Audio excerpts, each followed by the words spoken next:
Today's video is going to be about choosing a bike that is right for you, because there are so many bikes out there and I wanted to kind of make a video to kind of help you whittle down which is going to be the right bike for you.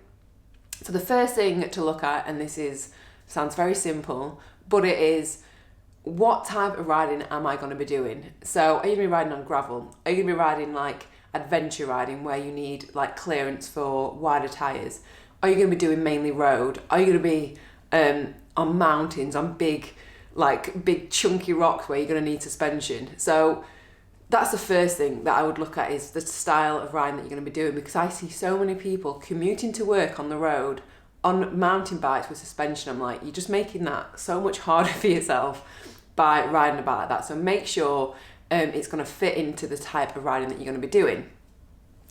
Then we're going to get on to geometry, and this is going to be mainly aimed at road bikes, because that's the experience that I've got, is mainly with road bikes. So you want to look at the geometry of the bike, and that basically means the angles and the setup of the actual bike.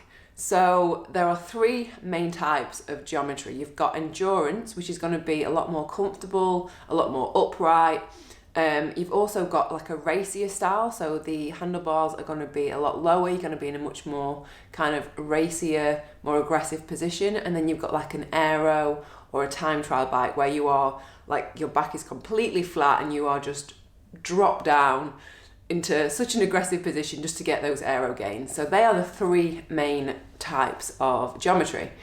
And each different bike brand is going to have their specific take on each one of those. And I think that was the first thing for me when I was looking into getting a road bike. There were so many and I was like, how do I figure it out? And that is kind of a way of compartmentalizing different brands and the types of bikes that they offer. Obviously there are loads more different bikes on offer, but that is generally the three style of geometry. So for Giant, their endurance bike for women, the one I've got is an Avail, and then their like racier style is the Lagma, and I can't think what is it Invite? I can't remember what their aero version is. And then like for Canyon, their endurance bike is Endurace, their racier bike is the Ultimate, and then their aero bike is called Aeroad. I think it's called Aeroad. But yeah, so just have a look at different brands and you can have a look at the type of geometries they offer.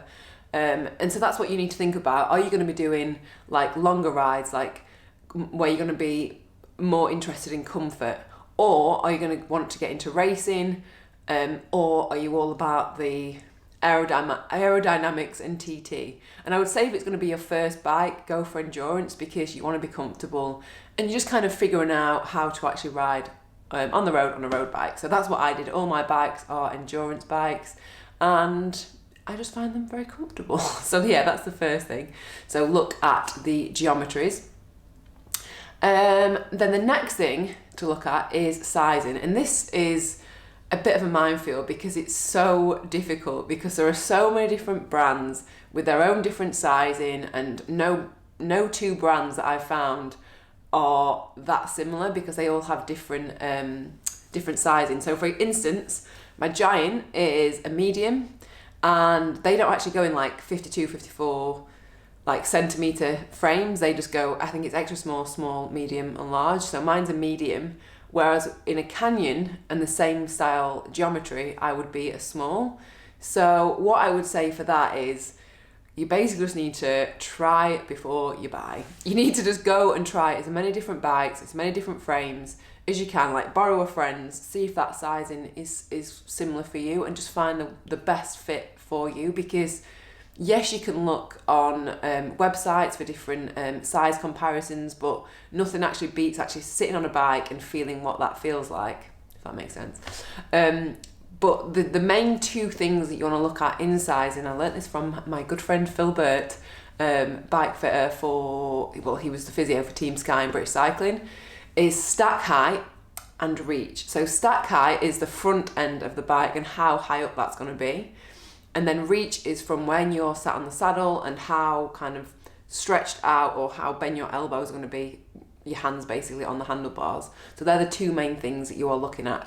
Most of the things are adjustable, whereas those two are just the main things to look at and make sure that they fit you well. So yeah, that's sizing.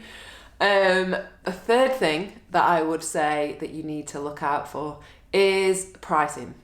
So pricing is, there are bikes that are worth thousands and thousands of pounds, and I'm not saying, I don't think you need to spend thousands and thousands of pounds on a bike to get fit and enjoy riding your bike.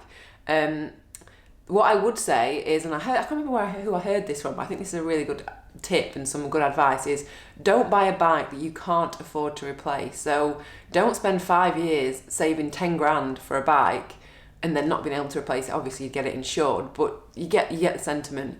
And I think with what I found with pricing is the difference between like a £500 bike and a £1,000 bike is huge. So at the lower end, you are going to get way more for your money.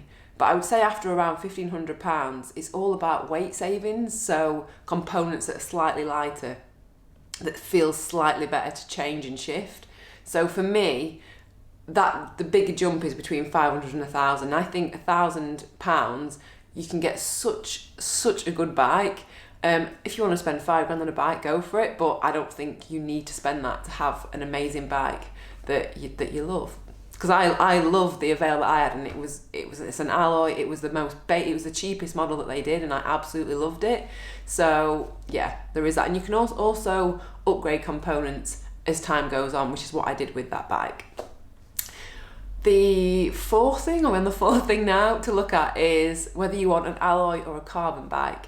So if you're a beginner and it's going to be your first road bike, always go for alloy. Unless you've got loads of money, I would always say alloy, because it's just harder wearing. You are going to knock it over. There's going to be times when you lean up on a fence and it falls down.